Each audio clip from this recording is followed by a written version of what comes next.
The brief was, John, can you do a retrospective? 13 years, 20 minutes, and please remember that we are celebrating things. So I thought, yeah, that should be easy, and I made a start, and then I thought, well, will I get from Genesis 1 to the end of Revelation in 20 minutes?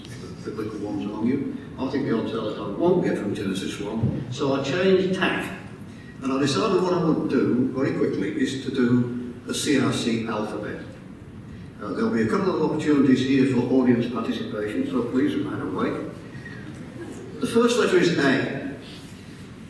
I think these three words, amazing, absolutely, and awesome, are the most overused in the English vocabulary, and I'm just sick to death of them. But A also stands for Angela, and Angela in our CRC is known as awesome. She is all of that. She has been a fantastic support for everybody, not least for Michael. And you see her here playing the role of Delilah to Michael Sampson. Second letter is B. Very early in the piece, our inaugural communications officer said, why do we need a board? This is because the board was asking for things to be done. And the answer was, of course, we have a CRC with a small, independent, skills-based board, which is responsible for governance, for reporting, for making sure that the dollars are coming in and going out. And our boards have done all of that. Independent, skills-based.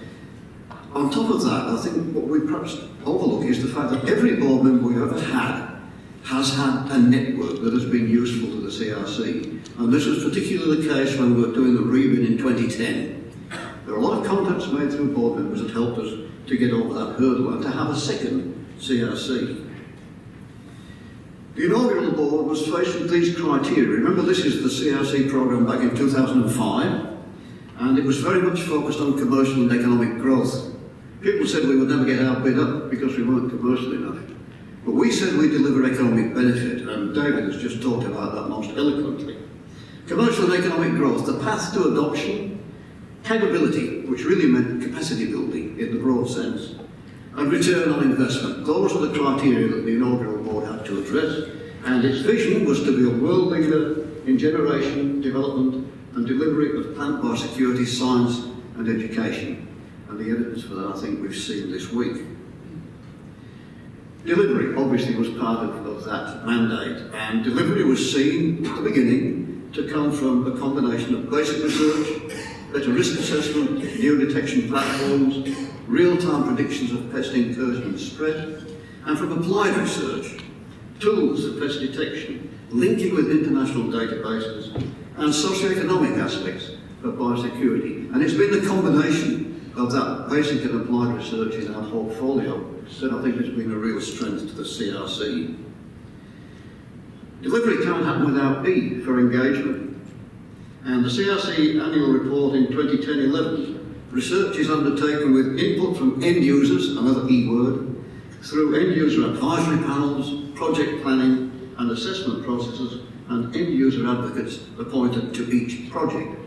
So end users and engagement were very much in mind, and still are, always have been. But I also introduced the term there, next users, because we realised, of course, that if you're doing basic research, the end user may not be very close to you. It's likely to be a next user in the chain of innovation from basic through to applied research. So the term next user is one that we've used quite a bit. And finally, SMEs I mentioned here because the CRC programme has always been very keen that you identify the SMEs who will benefit from a CRC research. And in our case, we said, okay, we've got 50,000 farmers out there in the plant industries, they're the SMEs. And farmer biosecurity has been prominent in our thinking and what we've done. And I was delighted, Paul Kelly, that you were able to speak to us a couple of days ago as a farmer and to comment on your experience of the CRC. First chance for audience participation, F. Oh, come on, not everybody's asleep. Yes, thank you. F for fruit fly. I need to say really no more about it. It's all there, it's all been said today and many times, and it was great yesterday. Nick Woods, if you're still with us, to see that Fruit Fly ID Australia launched at the Science Exchange. And fruit fly, of course, will continue to be a major part of plant biosecurity work going forward. G, governments. We've survived 5 of them, from the 41st to the 45th, from John Howard to Malcolm Turnbull. We've had an almost infinite number of ministers, all of whom have illuminated our work. We've gone from Peter McGauran, who was Agriculture, Fisheries and Forestry, and launched the first CRC at Parliament House, through to David Littleproud, who I understand will speak to us tonight by video, which is fantastic.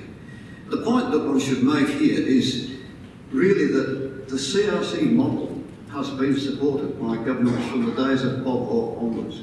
It's one of the very few government programmes that can say for more than 25 years it has had consistent bipartisan support. And the guy in the bottom right-hand corner, Kim Carr, has a reputation as being one of the most ruthless politicians in the House, but Kim Carr, in opposition or in government, has been a solid supporter of the CRCs. And if we had a government of a different persuasion now, and Kim was the minister, well, maybe we'd be looking at a slightly different future. H comes really from that last comment. Hiatus. A pause or break in continuity in a sequence or activity. There's the picture of the CRC as it is today, with the final research report on smart biosecurity science that did not in fact get the necessary report, so far anyway, to go forward as a model for continuation after PBCRC. And I'm left with a question in the bottom corner there. It's a question that a number of people have said to me over the last 3 days. What is the future for cross-sectoral research? We can see research, going along on industry lines through PBRI and so forth, but where are we going to get the sort of interaction that we've enjoyed here for the last 3 years, or indeed for the last 3 days, or indeed for the last 13 years? Where's it going to come from? And who's going to organise the next science exchange? I, very important words here: incursions, invasions, and impact. The greatest impact comes from preventing an incursion. If an incursion occurs, early detection increases the probability of eradication, and rapid response minimises impact. It's been in our lexicon really for many, many years. It's still as true now as when we first wrote it. This looks a bit immodest. J is for John, and I prefer perhaps the younger people amongst us to a ditty called "Too Much Is Never Enough," which was sung by Florence and the Machine in 2016, and I'm not going to try to perform it. The point being that on that board picture you see there, 67% of the board members were named John. And it was a joke for some considerable time, and if you weren't called John, you've got no chance of getting on the board. But I've highlighted there one particular John in the little snapshot of John Irwin. And I said at a science exchange probably 2 or 3 ago, to his great embarrassment, that none of us would be here if it wasn't for John Irwin. Because John was the CEO of 2 CRC, Tropical Plant Pathology and Tropical Plant Protection. And it was John, towards the end of 2003, that came along to GRDC and said, look, we've really done our dash in these 2 CRCs, but there needs to be a continuation. Will you support a CRC for plant biosecurity? And it was John kick-starting things that led from 2004 to 2005 to our first successful bid. I'm really sorry that he can't be here. He's sorry he can't be here, but we owe John Irwin peace. And the arrow, one of the few reprimands that the board ever had from the CRC programme was, where is your gender balance?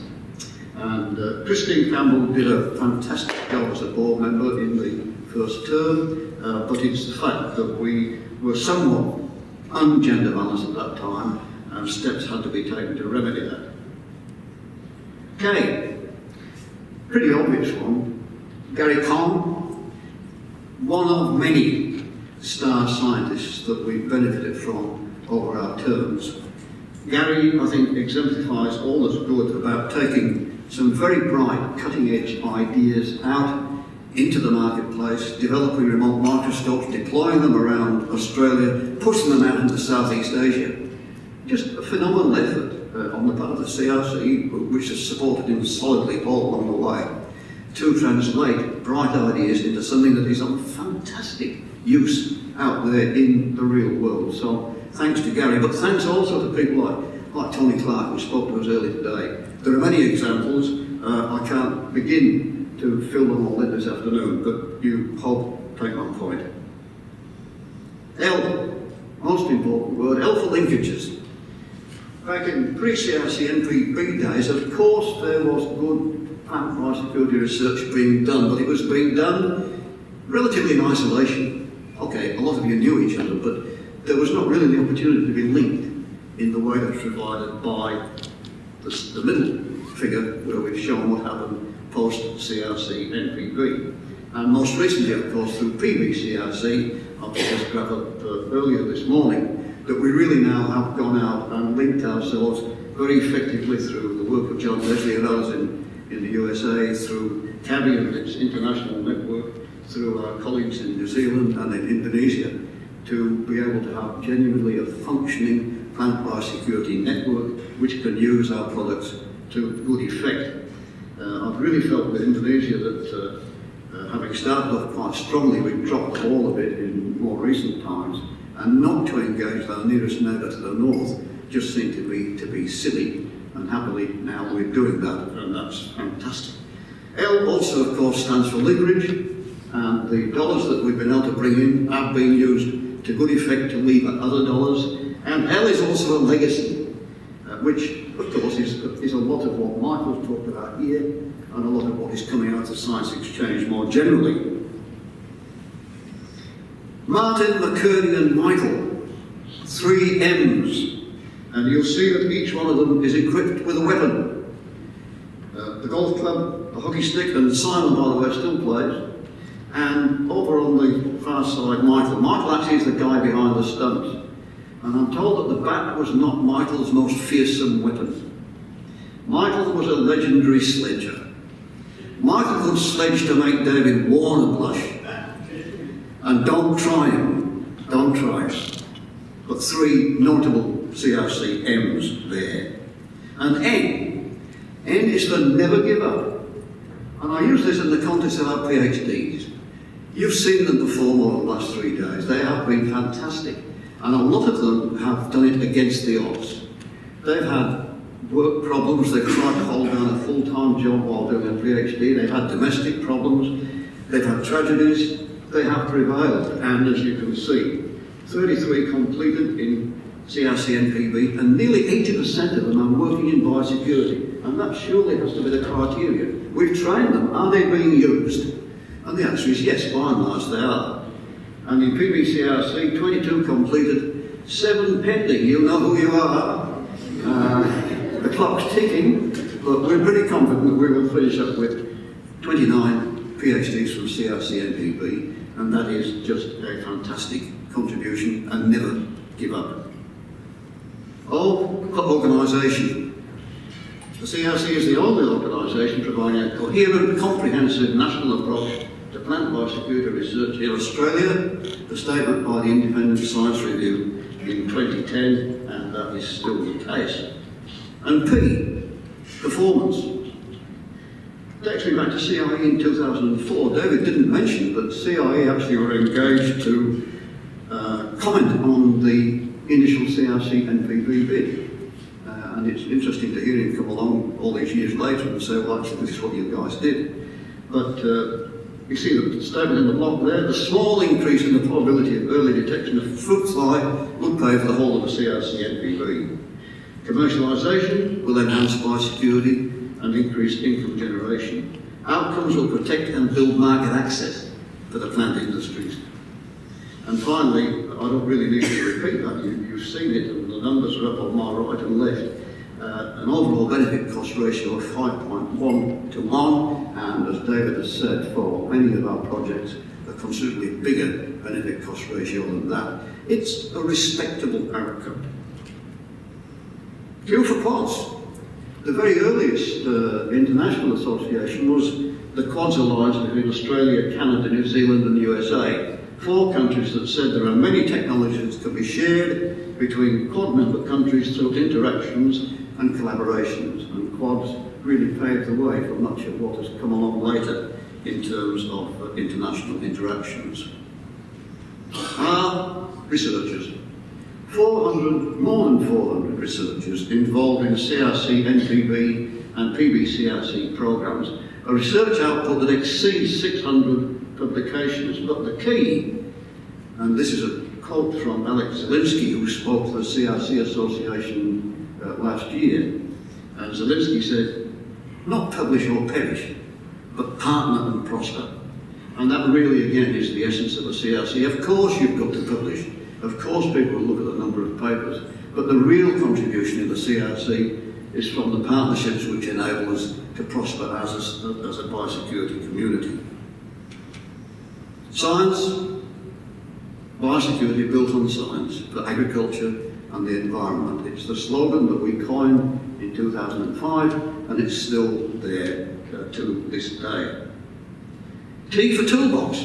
People would remember the biosecurity toolbox. We said that we would develop tools and technologies that could be deployed in the interests of biosecurity, and we did that. The particular one here, detailed web-based diagnostic information to assess with rapid identification of exotic plant pests and diseases in the event of an incursion. Don't know where the toolbox was when Myrtle Rust came in, but we certainly didn't have rapid identification and rapid action on that one, and let's hope that it's a lesson that is not going to be repeated. Use. Have we been useful?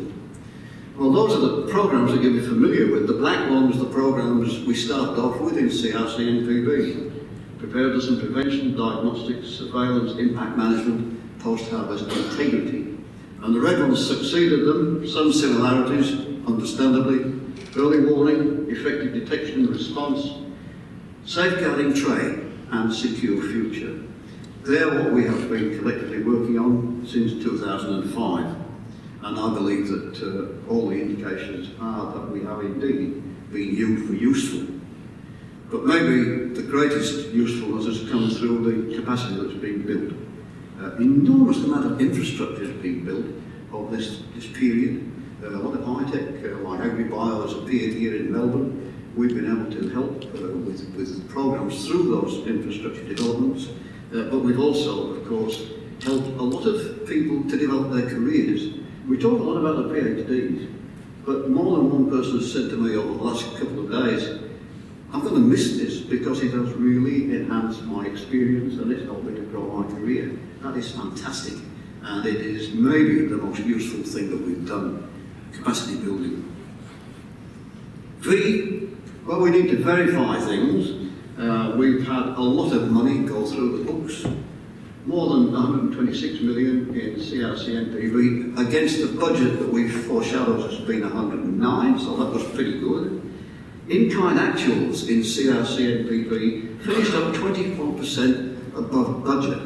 And of all the things that have been contentious in CRCs, it's been in-kind contributions. Are they real? Can you measure them? Well, in this case, I'm happy to say that yes, they have been. You've done well, participants.